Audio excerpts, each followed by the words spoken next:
Era un día hermoso sin lugar a dudas. La mañana con su brisa primaveral nos invitaba a mi hermana y a mí a seguir paseando por el sendero de árboles en aquel pueblo al cual fuimos de vacaciones.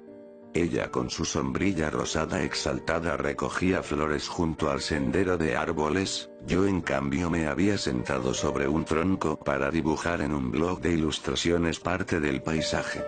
Esa era una mañana especial, así lo creí y por ello sentí la imperiosa necesidad de retratarla como de querer fotografiar ese momento. De pronto fue que vi a aquel delgado y desaseado chico acercarse a nosotros. Me quedé mirándole en silencio, su mirada era la de un animal salvaje y desesperado que necesitaba rápidamente dar con alguna presa. Algo me había preguntado mi hermana, pero al no obtener respuesta volvió su rostro hacia mí y confundida me preguntó qué era lo que me pasaba. Beatriz, todo va a estar bien, le dije apenas moviendo mis labios, pase lo que pase tú solo obedece. Beatriz no alcanzó a reaccionar, el muchacho la agarró del cuello y presionó con fuerza la punta de un cuchillo en sus costillas. Lentamente me puse de pie, yo era mayor que él así que no tendría problemas en reducirle, pero la distancia era un problema y temía que esa bestia le hiciera algo a Beatriz. Me llevaré esa sombrilla, dijo de pronto el muchacho sin siquiera pestañear, ¿lo han entendido? A la cuenta de 3 la arrojas al suelo y me la llevaré. Comenzó a contar y cuando llegó al 3, Beatriz dejó caer su sombrilla. El chico la recogió con prisa y luego a toda velocidad salió huyendo perdiéndose entre los árboles. Beatriz se encontraba tan asustada, pasaron algunos segundos antes de que moviera un solo músculo. ¿Qué ha sido eso? ¿Un asalto?, preguntó confundida. Creo que sí, respondí también sin acabar de entender, y con el ladrón más torpe del mundo. Una vez estando ya en casa y a la hora de la cena con nuestros padres volvimos a charlar sobre lo sucedido, la verdad es que no podíamos entender el extraño comportamiento de ese niño idiota. ¿Para qué diablos quería una sombrilla rosada? Sin embargo, con el correr de los días nos enteramos de que esta clase de robos tan extraños se habían vuelto algo bastante habitual en los alrededores del pueblo de Victoria. Todos solían dar la misma descripción: muchachito delgado, cabello marañoso, bastante sucio y desaseado que a veces actuaba con inusitada violencia, se aparecía en el pueblo para robar objetos comunes y aparentemente de poco valor. ¿Sería acaso un drogadicto? Al menos eso fue lo que pensé cuando un par de días más tarde una vecina del club de cabañas de verano nos contó lo que le había sucedido la noche anterior. Era creo que cerca de la 1 de la madrugada cuando sentí un terrible golpe en la cocina, salí de la cama y me dirigí a ver qué pasaba. Estaba aterrada, me armé de una escoba y fui a ver qué sucedía. Allí al encender la luz estaba este niño manchado completamente con sangre, intentando ponerse de pie. Se había caído desde el tragaluz del techo. Cayó sobre toda la vajilla y al parecer se había herido en el estómago. Sentí pena por él, ¿saben? Se encontraba tan desesperado. Su mirada, hubieran visto su mirada, era una mezcla de rabia, cansancio y angustia. Me iba a acercar a ayudarle cuando de pronto blandió un delgado fierro y me hizo retroceder. Lo único que me dijo fue: una plancha, deme una plancha ahora. Se la di y luego se marchó casi corriendo. Yo quedé muy asustada, esa herida en su estómago se veía muy fea. Aquel relato me dejó bastante pensativo. ¿Qué tan desesperado podía estar él como para ponerse en riesgo? ¿Y por una estúpida plancha? Posteriormente hubo un par de ocasiones en las que mientras dibujaba en mi blog sentado en el balcón de la cabaña, al atardecer llegó a mis narices aquel desagradable mal olor, el olor del muchacho de ese día, que le robó la sombrilla a mi hermana. Miré a todos lados, pero nunca pude ver a nadie. Sin embargo, el inminente encuentro no se hizo esperar. Sucedió sobre una de las colinas de Victoria durante otro de esos preciosos atardeceres. Me encontraba dibujando como de costumbre a solas cuando oí el leve sonido de una rama seca que se quiebra al ser pisada. Giré mi cabeza y ahí estaba él de pie a unos cuantos pasos atrás de mí. Se encontraba observando el atardecer casi maravillado. Hacía mucho que no veía una puesta de sol, me dijo con voz cansada. Pude notar al instante una improvisada venda que llevaba en su abdomen, la cual se encontraba teñida de rojo carmesí.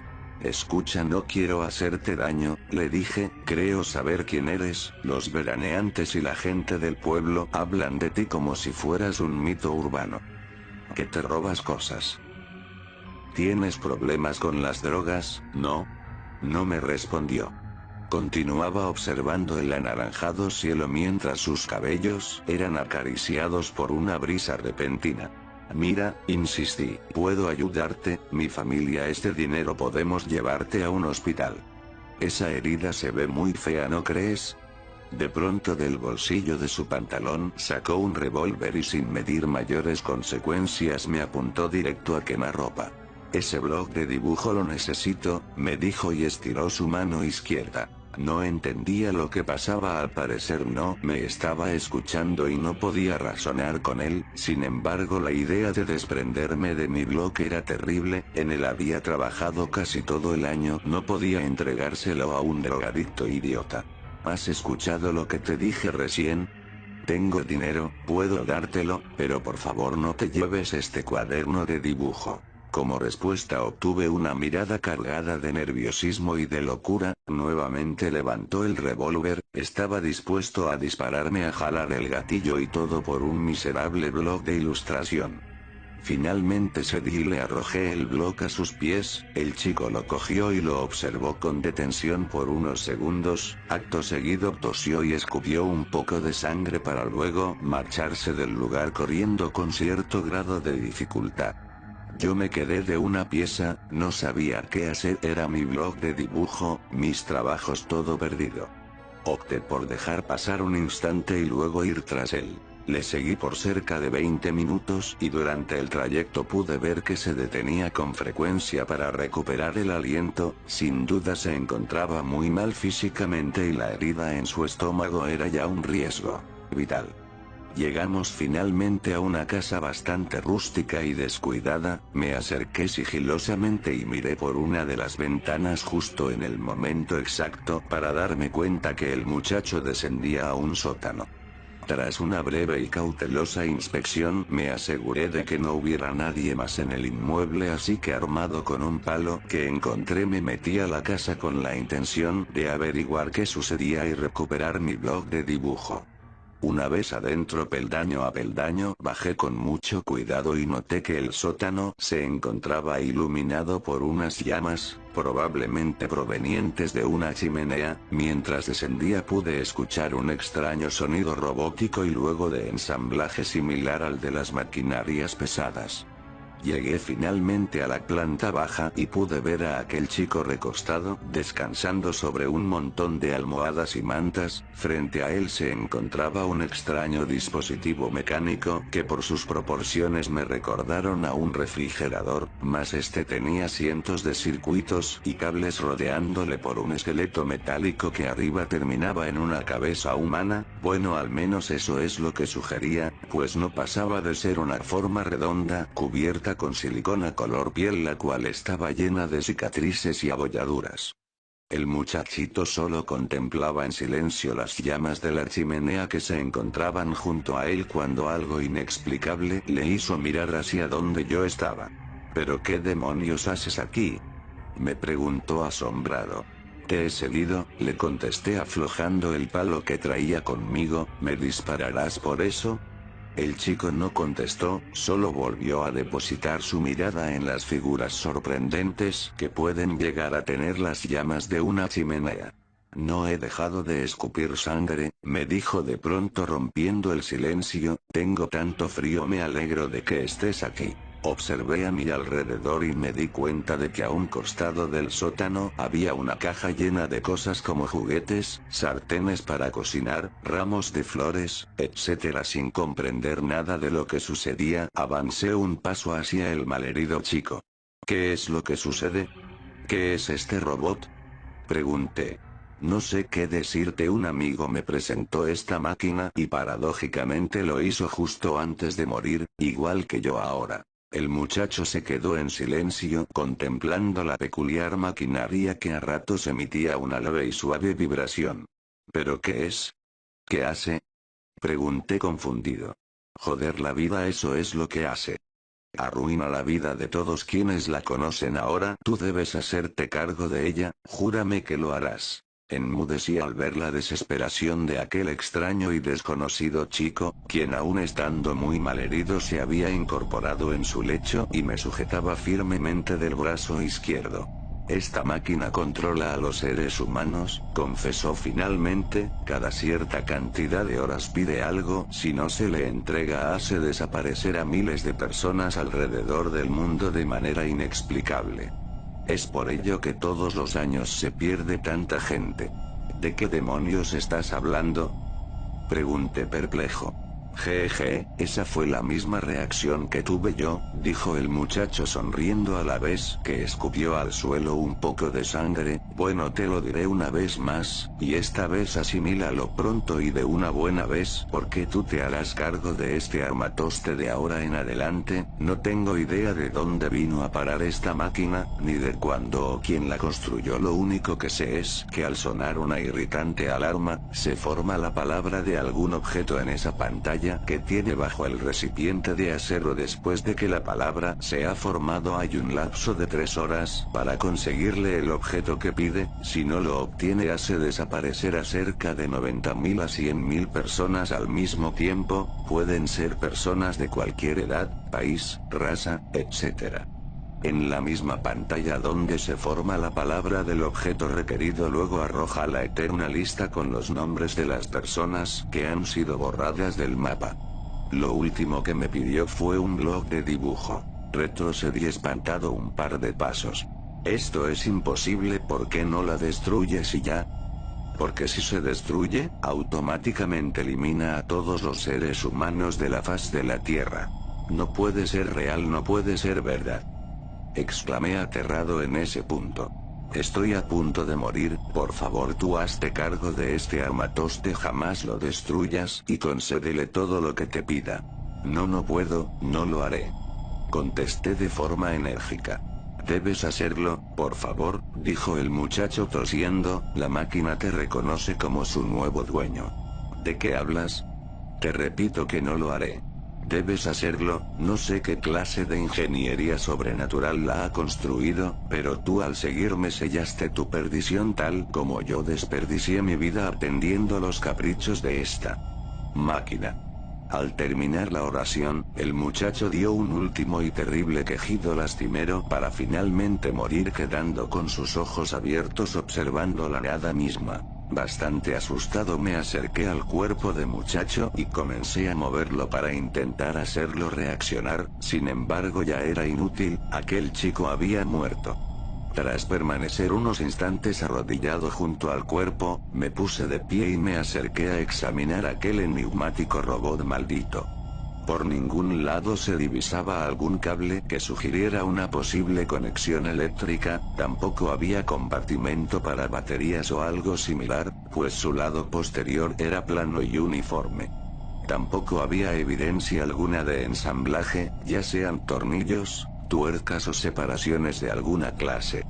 Me ubiqué frente a la máquina y observé aquella cabeza tallada en metal en la parte superior. Era un rostro humano evidentemente, mas no parecía tener sentido. Al bajar se veía una inscripción desconocida y en unos caracteres prácticamente ilegibles estaba ubicada justo al centro, pareciera corresponder al nombre del artilugio.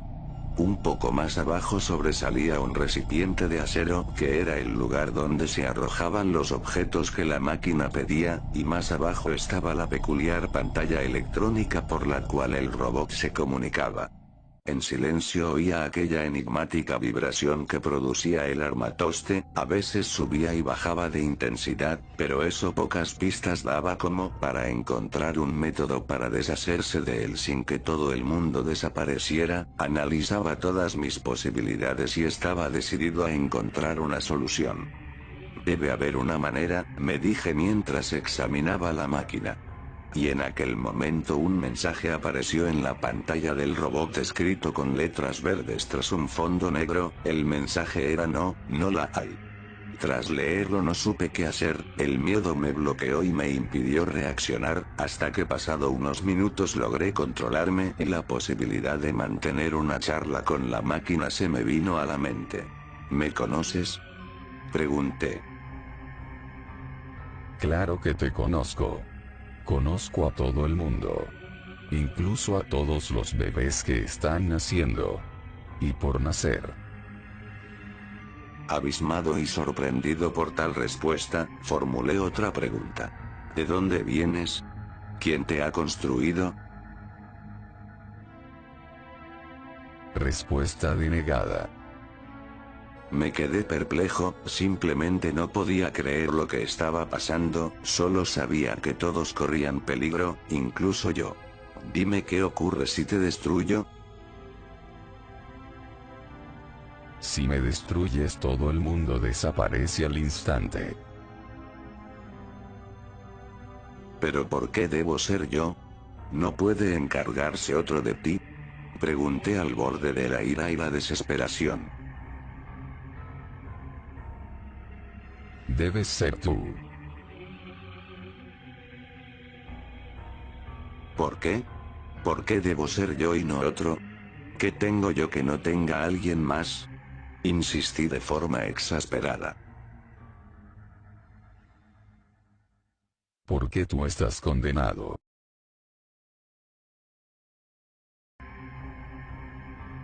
Tras esa última y concluyente respuesta, caí finalmente en cuenta de que en mis manos estaba el peso y la responsabilidad con la que quizás solo Dios debe lidiar día a día. Sabía que debía tomar una decisión y ese desgraciado chico debió haberse sentido igual de frustrado que yo cuando tuvo que hacerse cargo de aquel maldito armatoste robótico salido de quién sabe dónde, pero que tenía la capacidad de borrar a los seres humanos de la faz de la Tierra.